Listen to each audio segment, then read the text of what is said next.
since April 3, 1973, when Martin Cooper, an engineer from American company Motorola, made the first public call from a mobile phone. There has been a struggle between the United States, Europe, and Japan for dominance in the mobile gear industry.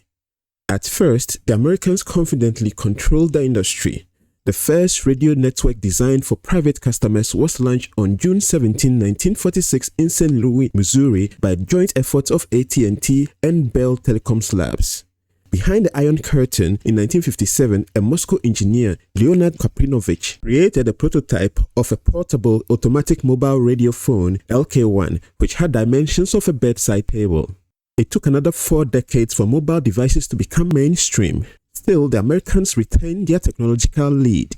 In 1984, Motorola launched the cell phone into mass production at a staggering cost of $4,000. They also manufactured the base stations for the first generation cellular networks that appeared in the USA. After that, the Europeans began to catch up with the Americans. The second generation of cellular communications was launched in 1991 in Finland.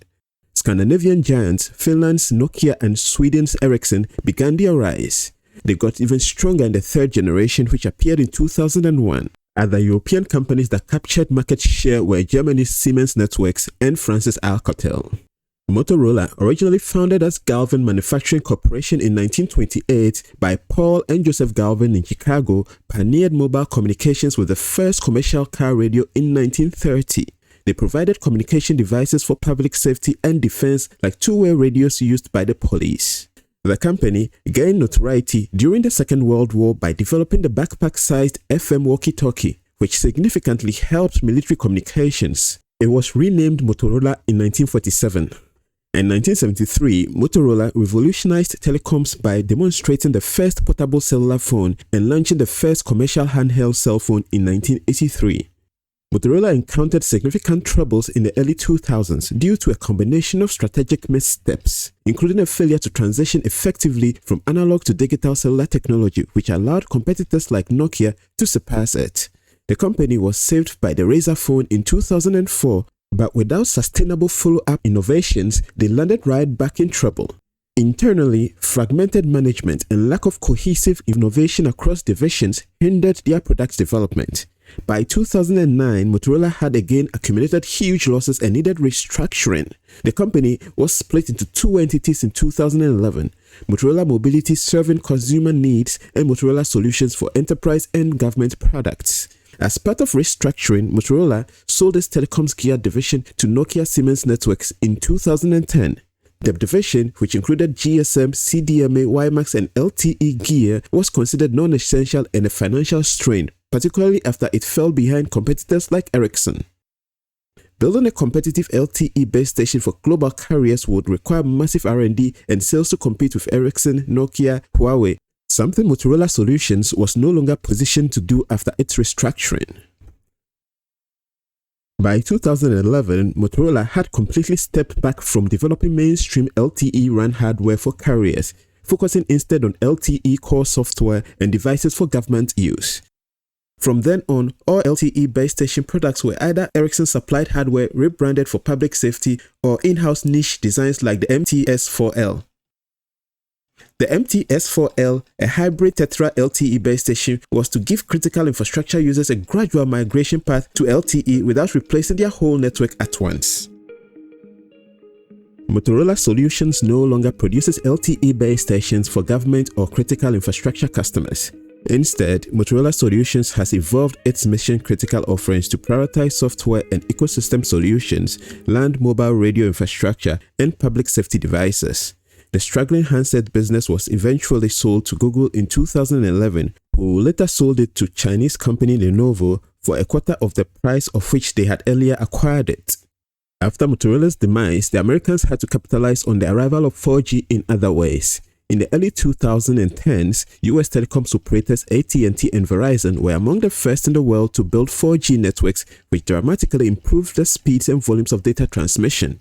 American high-tech giants like Apple, Google, Facebook, and Netflix quickly took advantage of this breakthrough and created new services like YouTube, Netflix, and Apple Music, taking advantage of the opportunity to quickly exchange information between mobile gadgets.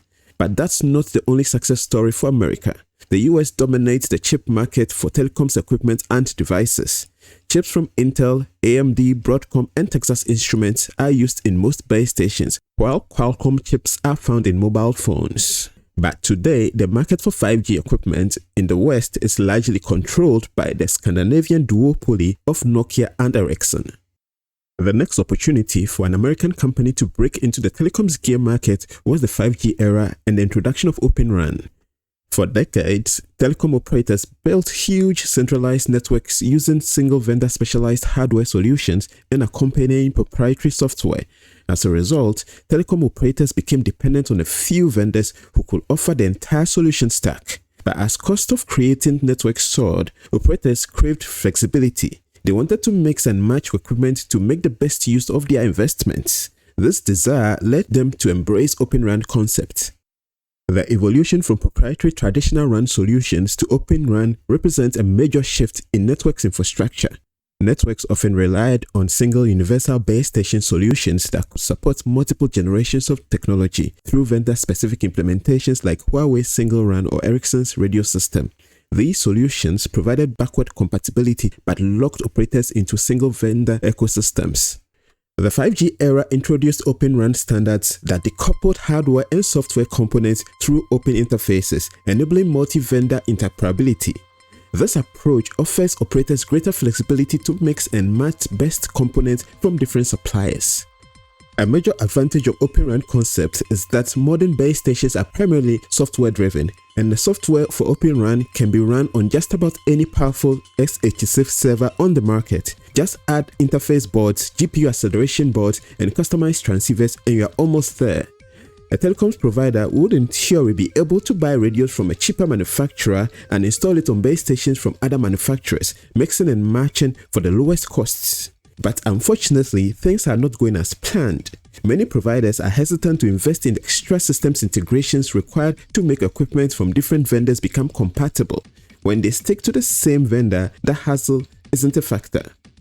This shift in the telecoms gear market brought hope for new entrants like American telecoms gear company Mavenir.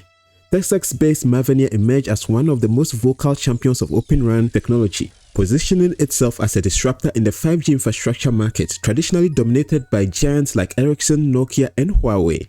Founded originally to focus on software-based telecoms network solutions, Mavenir shifted into OpenRAN in 2019, riding a wave of operator interest in disaggregating hardware and software to avoid vendor lock-in. The company aimed to create a cloud-native, completely virtualized RAN portfolio offering operators flexibility, reduced cost, and option to combine hardware from various suppliers. Initial pilot projects from operators like Vodafone and Dish Network in the US provided Mavenir with significant exposure, indicating that OpenRAN might have a chance. Despite the initial excitement, Mavenir and the wider OpenRAN ecosystem have had a tough time implementing OpenRAN on a large scale. Problems with performance, the complexity of integration, and delays in matching the cost of traditional RAN solutions have slowed down adoption. Operators discovered that while the idea of using different vendors and software-defined networks sounded great, making various vendors work together in practice was very challenging, needing extensive systems integration and adjustments. Mavenir's revenues from OpenRAN didn't grow as quickly as hoped, and large-scale deals remained limited, with many telcos opting for proven turnkey solutions from established players. In 2024, Mavenir ran into financial troubles and needed to restructure its business to stay alive. It dropped its telecoms gear business and is now focused on telecoms software. GMA Wireless is another American telecoms hardware manufacturer. GMA Wireless is a private company that produces 4G and 5G gear and software for carrier and private networks. They make micro base stations for stadiums, universities, and large retail malls. CommScope is an American telecoms gear manufacturer that fell into heavy debt and had to sell its 5G hardware business to Amphenol. In 2024, CommScope divested its outdoor 5G infrastructure and associated antenna systems, effectively exiting much of the mobile network hardware space. Amphenol was the company that agreed to buy the asset. Amphenol Corporation is an American manufacturer that makes fiber optic connectors, antennas, sensors, and high-speed cables. But most American 5G companies are software providers. Companies like ArrayCom, Altiostar, Airspan Network, Parallel Wireless are providing CloudRan and virtual RAN software. The maturation of OpenRAN combined with the impending transition to 6G networks present a pivotal opportunity for American companies to re-enter the telecoms equipment market by leveraging their strength in cloud computing, AI, and software-driven architectures. Furthermore, geopolitical efforts such as the US' newfound focus on national security and bringing manufacturers back to the country will bring more opportunities and support for any local telecom gear startups. But integration complexity and performance gaps in brownfield deployment will remain hurdles, but the maturation of centralized RAN and CloudRan will help reduce the integration complexity. Centralized RAM simplifies things by moving baseband processing into centralized hubs instead of having it scattered across various cell sites. This means centralized units and distributed unit stacks are moved to the edge data center, and the only equipment left at the cell sites is the radio unit and antenna. This shift cuts down on the need for site-level hardware deployment, reducing physical integration efforts like power, cooling, and cabling by 40%. Managing networks also becomes easier. Operators can troubleshoot hundreds of cell sites through a single interface and avoid vendor-specific configurations at each location. CloudRan or virtualized RAN takes this a step further by turning baseband functions into software that runs on commercial servers, decoupling hardware from software entirely. This allows operators to mix vendors freely and automate deployment using orchestration software tools like Kubernetes. Combined with standardized interfaces, these innovations reduce integration costs and enable seamless upgrades, transforming RAN from a fragmented hardware maze into a unified software platform. The convergence of OpenRAN's maturity and 6G's clean slate architecture will shake up the telecoms gear industry and provide opportunities for new competitors to enter the market. OpenRAN standardization and modular design, disaggregating hardware and software components will allow US firms to be competitive in domains like radio units, cloud-native software, and AI-driven optimization tools without needing end-to-end proprietary systems, thus lowering entry barriers historically dominated by integrated vendors like Huawei or Ericsson. We will see who exploits this opportunity the best. Please like and subscribe.